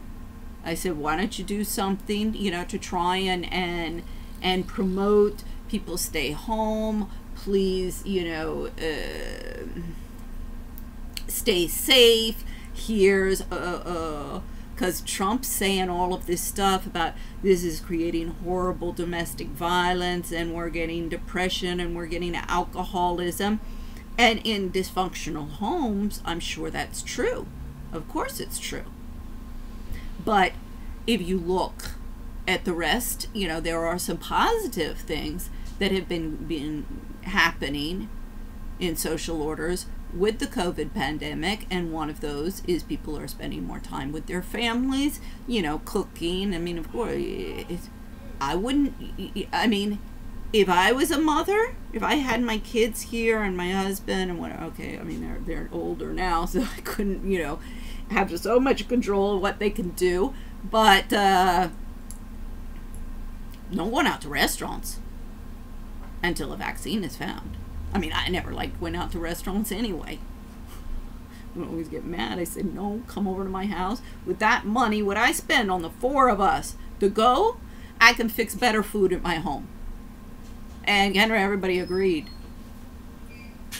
I mean, this whole thing that, you know, oh, you can come and be work in a restaurant as a hostess, minimum wage job. I mean, see, it just confirms and shows you once again another case of all of these, you know. I mean, okay, none of you guys have PhDs. I think Jonathan actually did get an MBA or something, but for what? I mean, either for nothing, and it was just a total waste of money, and those resources could have gone to somebody else who could use the knowledge that they got from a college education, rather than just, oh, I got it on my resume and this is going to make me, you know, a trophy wife or something like that. Because you got to be educated. You got to have the diploma. I mean, okay, Cornelia, I think she's the only one that I know that's a high school dropout. that you know, Nobody seems to. This is the paradoxical thing. Like, see the high school dropout and doesn't know anything less than the PhDs out there for the same reason. I mean, really, you all should read The Narcissism Epidemic, Emotional Intelligence. When I read that first, that was in Madrid, would have been like 2005, 2004, I forget. I was just like, oh my god, this is out of you. Really. The narcissism and psychopathic, because, you know, it does develop into psychopathologies. And these, see, this is another thing. If you listen to all of the political rhetoric, that's just a conspiracy theory. Everybody just sweeps everything in any kind of stuff that they can't deal with, you know, which is everything. I mean, there's this thing, you gotta keep that narrative of just keep the boat moving forward. Like Lee Iacocca said, you know, what the hell are you people doing? Just keep it up, you people are crazy. You people need to grow a pair. He was right. Read that. That's another where have all the leaders gone? Oh, John McCain's Institute for Leadership. That's going to be one of my favorite. Is looking, you know, at lawsuits and fraud. Kenny, all of these think tanks and stuff that I'll be challenging. They're all, you know, fraudulent. Go in. You guys better start getting to work. And look at the missions, the people on there, and you look at the profiles, the wives, because this is something that I look at when I find all, you know, these different people. And with Wikipedia, it's great. You go into Wikipedia and you know, all of these bigwigs and their wives, and it's very interesting. Because, see, what you all alpha dominance feminists want to promote is that wives, you know, don't matter and they're just stupid idiots. No, they have a lot of influence. In fact, one of the examples I use is that some guy wasn't going to go and work for Trump not because of the legal problems, but because his wife would have made his life a living hell. See, Duran knows how to do that.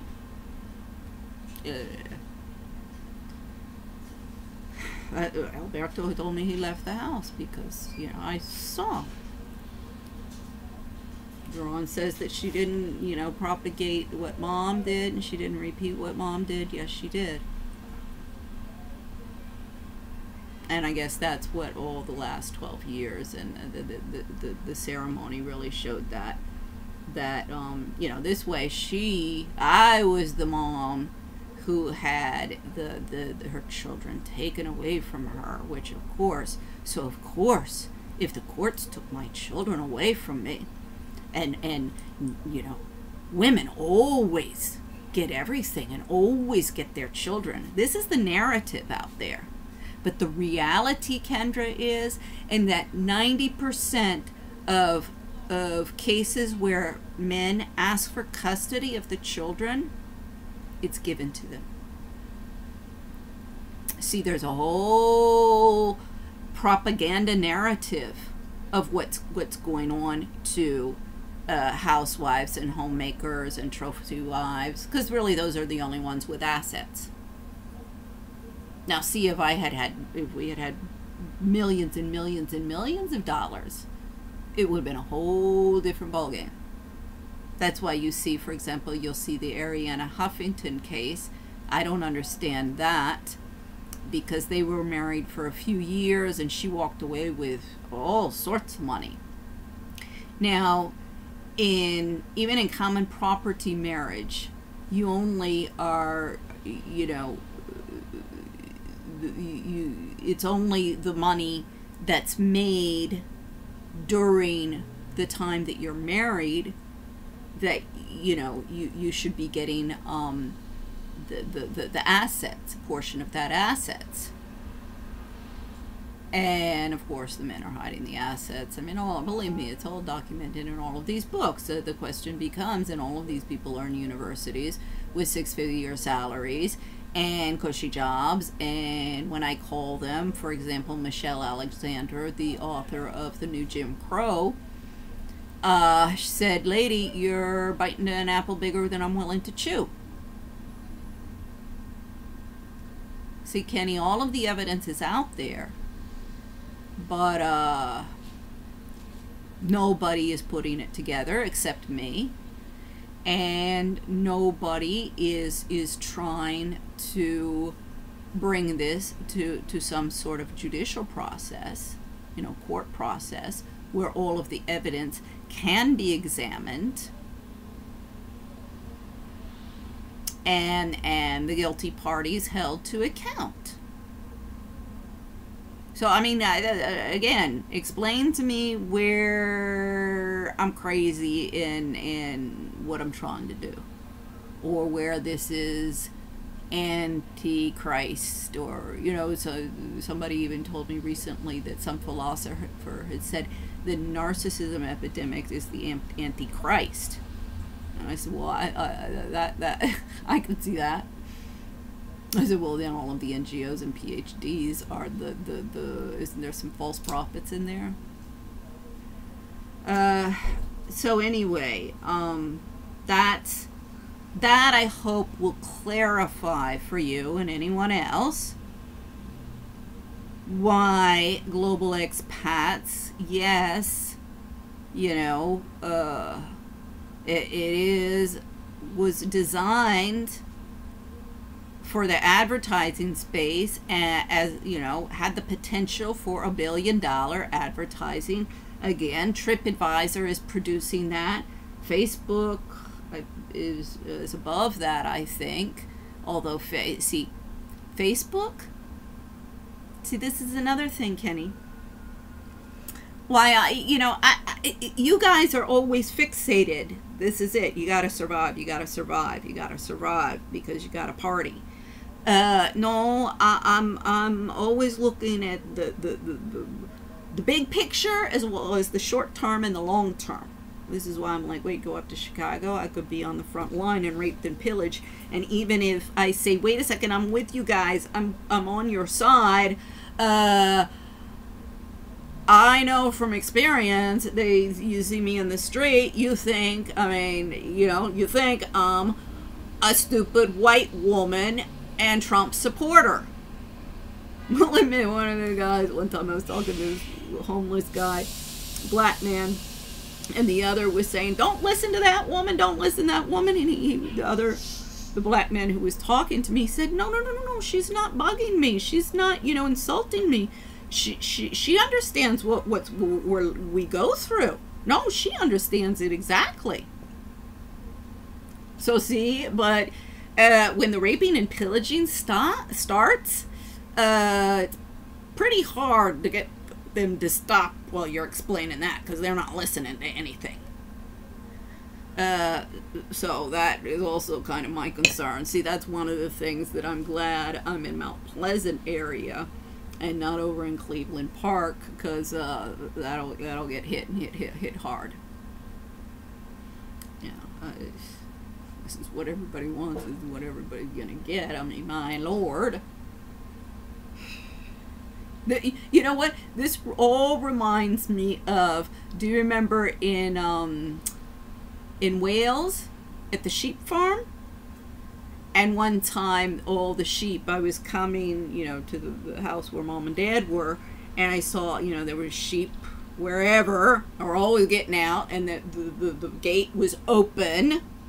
One of the first things that we learned was you gotta, leave open gates that are, leave open gates open and leave shut gates shut.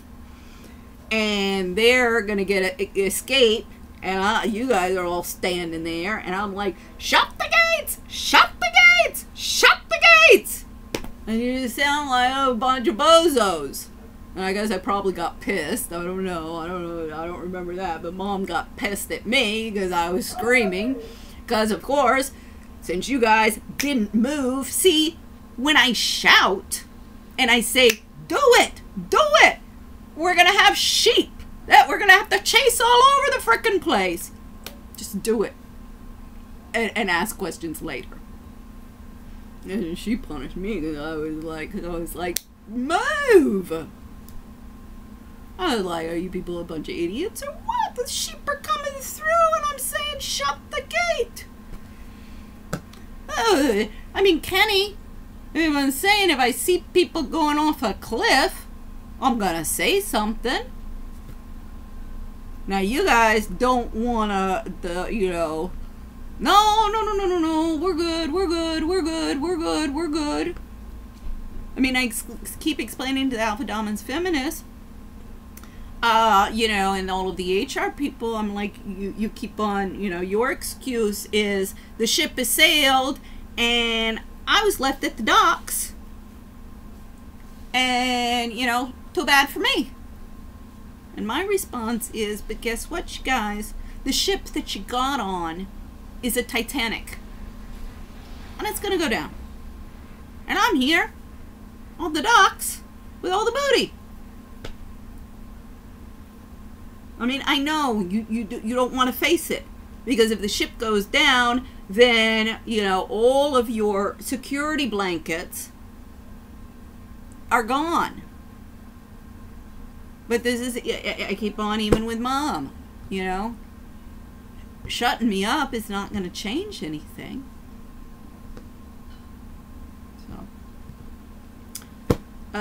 So this is, this is when Facebook is going to collapse. I mean, that guy, he's going to end up in some serious problems. I don't know if you've followed them all of these years. I certainly have. I've been following all of this stuff, Kenny. I mean, God, one of the things that pissed me off was when Lucy was saying to Jonathan, oh, Jonathan, I'm like you.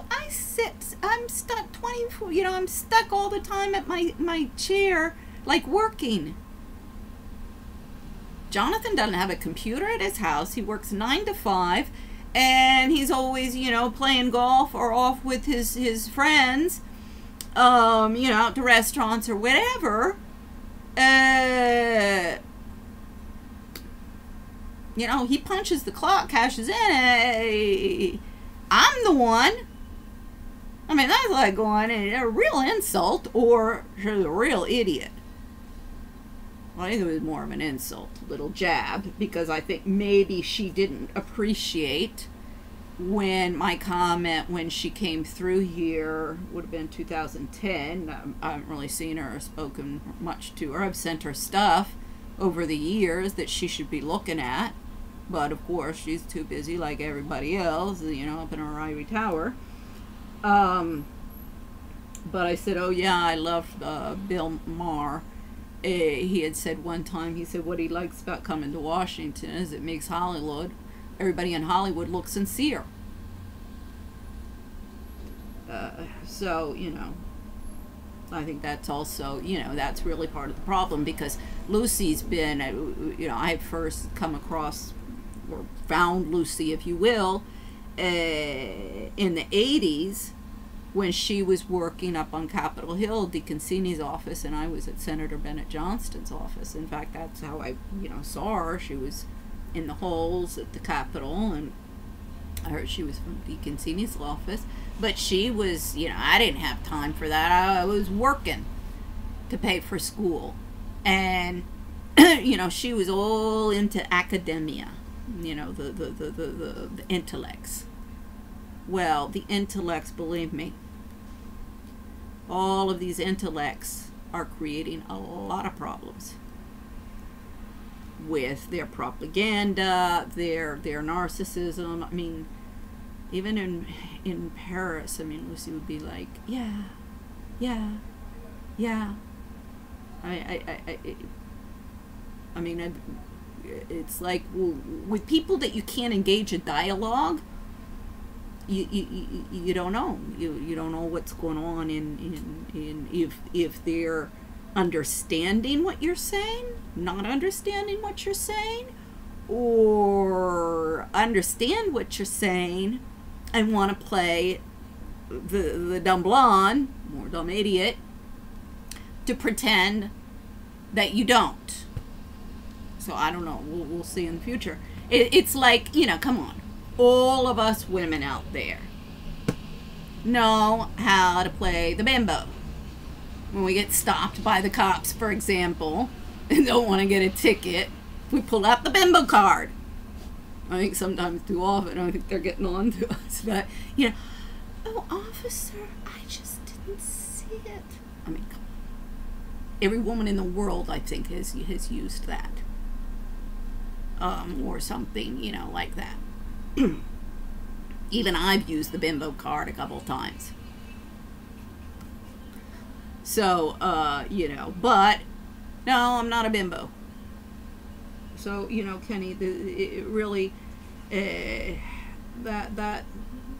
this whole thing, you know, anytime Global Expats comes up and the $10 billion lawsuit and all of that, you know, and you're ha ha ha, that's not going anywhere. Of course it's not going anywhere.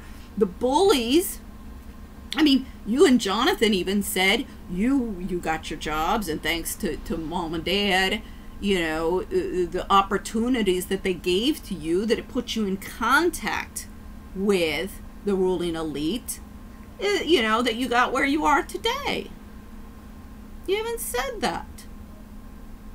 You know, so it's the networks. And the problem is all of the bullying networks, and the you know, whether it be the male supremacists who want to, you know, vie for their domination, or the feminists who want to vie for their domination, or the blacks, I mean the African Americans are really, here in Washington, Jonathan told me kind of the same thing, I think, in Chicago. I mean, I even went to the manager and said, excuse me, but this whole thing, the blacks who won't serve the whites, the black bitches, I'm like, wait a second, is this a prerequisite to work at Safeway, being an obese, black, African, racist bitch? I mean, that's producing anger. And that's why you're getting, you know, so all of these people vying for their dominance and their access over resources is what's creating all of this fiction. And that is trickling down. The narcissism is trickling down. And that's why the income inequality is trickling up. So I hope that explains Global Expats, the SDGs, the trickle down, and you know, why this is a multi-billion-dollar company, and I got a multi-billion-dollar lawsuit when I get to the end of the line. Again, you want to discuss this, that's fine. But read the information I have sent to you or is out there on any of these different issues, so we can have an intelligent conversation, if that's possible, instead of denigration, shut up, stupid, you don't know what you're talking about, you're just a stupid trophy wife, you know, as I say, this is exactly what we're seeing up on Capitol Hill, and this ideology, because that's what it is that you all are promoting, It's the 1930s ideology. It's the Fourth Reich ideology. It's precisely the ideology that the Koch brothers and, you know, their friends had wanted to inject back into the American social order in backlash to the civil rights movement of the 60s and 70s. That, you know, you all, I mean, Jonathan, I guess he's a Republican, but he's you know, whether you're on the right or the left, and you're all just getting more and more extreme, and the only time, you know, that anybody, you don't like what somebody has to say or contradicts what you want to be true, you just insult them or try and ostracize them or try and shut them up. I mean, this is what I have been fighting in Washington for the past 12 years and why I have not gotten anywhere. This whole thing, oh, well, if you were right on target, if you were correct in your analysis, if you were correct in your argumentation, then everybody would be helping you. And you just, well, so you don't know what you're talking about. I know that's how you're rationalizing all of this rather than looking at the evidence, because that's what everybody's doing. You know, this is with Dad. Nobody knows how to look at the evidence. This is the problem. Nobody knows how to connect the dots. Nobody knows the big picture. This is the problem. So, you know, that just angers you. So, as I say again, you want to discuss, anybody out there wants to discuss anything that I have to say at any domain, I'm more than willing to sit down and discuss it to you and explain. I mean, one of the problems is Trump is often right in the stuff that he's saying. And this is how he got in.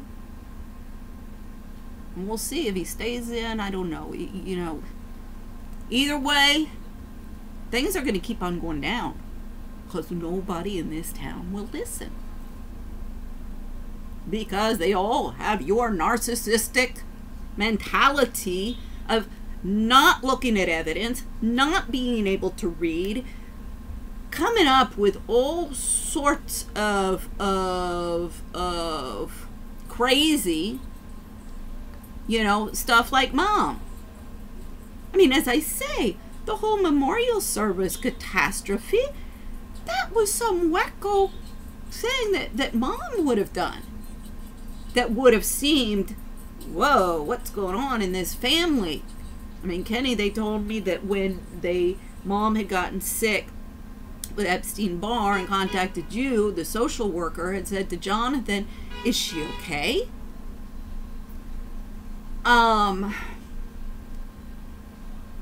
But,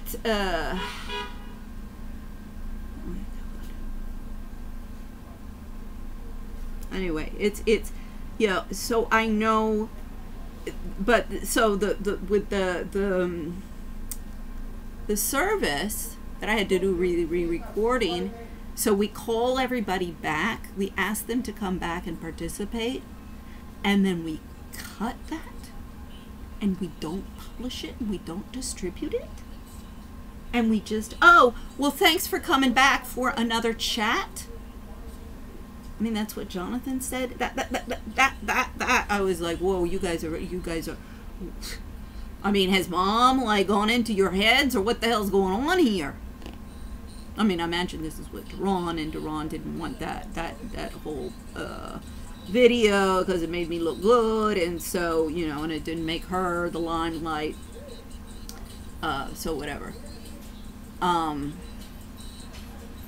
But that would have been, I mean, I would have been like, whoa, family's freaking crazy. I mean, that was another thing. I wanted it for me, for my children, but I also was not going to be part of having me look like a crazy wacko bitch like my mother. Because that's what it was. And, you know, whatever the, I mean, I can just imagine Duran, you know, as I say, Mom did the same thing. Duran's doing the same thing. You're doing the same thing with me of, you know, get a job in a restaurant, a minimum wage job, because that's all you are capable of doing. You opted out of the game, you know. Everybody else grappled up the ladder of success. I mean, Kenny, you're a cook.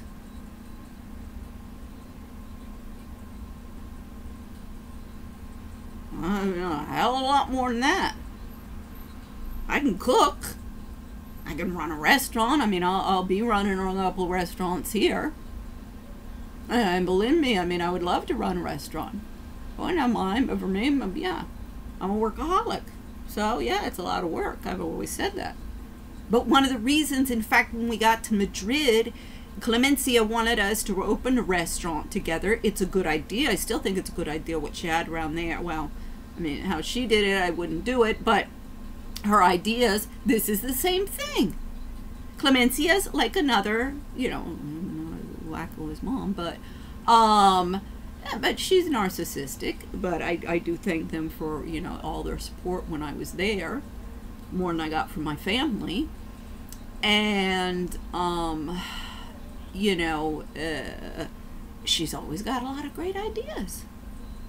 But a lot of times I'm like, okay, wait a second, Clemencia. Let's look at the money. No. Add a couple zeros onto that one. And that's what, believe me, that almost all of the expats, Kenny, they're in debt. And this is, you know, when they get their houses paid for, the kids' schools paid for, and they still can't save money. But they spend. Keep up with the Joneses, keep up with the Joneses. You know, she had a lot of, so, you know, stop with this, I'm just as crazy as Mom, I'm just as much as a loser as Mom, I'm just as much, you know, can never follow through of anything, because the evidence shows the contrary. And, you know, you want to defend out there, you want to promote this, I'm stupid, you know, I'm stupid. I mean, Kendra, this ideology that you're promoting, and all of you feminists are promoting, is having, you know, this is creating serious human rights issues. This is what I get into recently. I think it was Dee Dee Alexander Matt who said something, you know, that about my kids, if they had ever lived in the United States. And I said, well, what would that have to do with it? They're American citizens. That has no relevance. So a lot of this ideology really, Kenny, and this is shown in all of the research and statistics and everything, and the books. You can go on to my bibliography and the ones about the family court and crisis, that it really has totally eroded the rights of women and children in this country and in the West. This is what they're helping all of the women in the East, because they want dominance and stuff, and so they're focusing and saying, see, us Western women are all liberated and we've got rights. And no, Kenny, even Erin Eddy, one of my favorite, in a video, she says, lady, go and take your rights, you know, check out your rights. She said, that lemon ain't even getting off the curb. So it is totally this ideology that you and all the feminists want to, and all the male supremacists, I mean, I get it just as much from the male supremacists, from the you know, oh God, this Jim here, he's my favorite example. The black community, the brown community, you know, I get it from every side, because I do represent, this is another thing that's pissing me off, is no, I'm not the stupid trophy wife, country club goer who was a parasite off of my husband all of my life. No, I actually made him who he was. But I know a lot of my contemporaries are. And I'm gonna be the sacrificial lamb for all the corporate wives and all the feminists. No, I don't think so. You know, the real parasite on society, Kenny, here, is corporate wives hanging out at the country clubs. That I agree with. And the all of the feminists grappling up at the ladder of success. I'm just out to cash in and have a good time while I'm here. I mean, as Dawn always said, thank God you never had children. I mean, she did enough damage with hers. Which, you know, it makes sense, you know, this way. She, the past 12 years, she's had, you know, the grandchildren were hers. Mine have been totally, you know, ousted from the picture. And, you know, as I say, I mean, my God, I felt like my kids were dead during the memorial service. Another reason why it was important for me to have that, you know, video in remembrance for them. I know you people think, you know, well, I mean, basically I'm dead, I guess. You know, you're just waiting, as Xavier said, you know, you'll have to prostitute yourself in order to survive. I mean, see, Kenny, all of this rhetoric and all of these ideologies that everybody's producing, that is propagating what Xavier said would happen. You know, you'll see nobody cares about you. You'll have to prostitute yourself to survive and everything. Under international conventions, I'm attacking the feminists under slavery and human trafficking, prostitution, and all of that. So, you know, you might want to get busy with all the feminists that you're in bed with, and propagating all of this misogynistic information and ideologies, because, you know, it's based on bullshit. So, I hope that explains everything, and why I'm not a crazy bitch when I say global expats got sitting on a $10 billion lawsuit, or, yeah, there's method to my madness. You know, whatever you guys want to invent.